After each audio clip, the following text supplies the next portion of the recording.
So as we said earlier, sort of the conversation of inquiry is intended for us to sort of begin a series of conversations where we want to sort of test some of our own ideas, prototype some of our thinking, request some assistance and some help, or to offer help and assistance to others. What we're going to focus on here are, at this moment, sort of is individual conversations. So how do we request a conversation? How do we follow up on that conversation? And what are the sequences of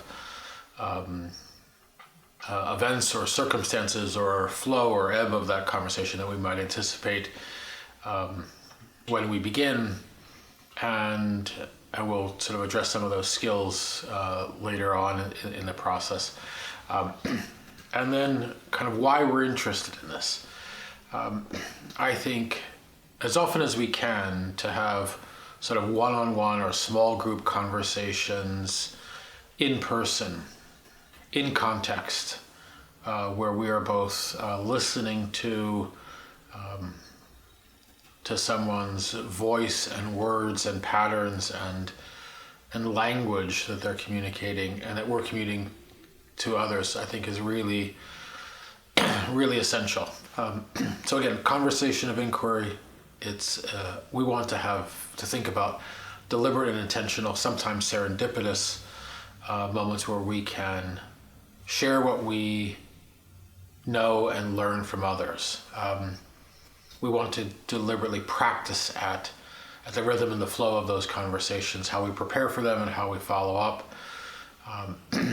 And we want to see these as part of an ongoing process of how we think about what makes us human, what inspires us, how we inspire others, what we aspire to. We'll also think about how we provide feedback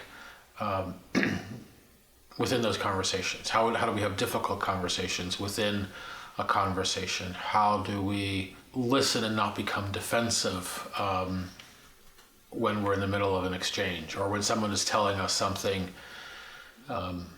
very honestly and very directly? And how do we receive that with the full respect and love and intention that it is given? So I look forward to this journey with you. Thanks very much.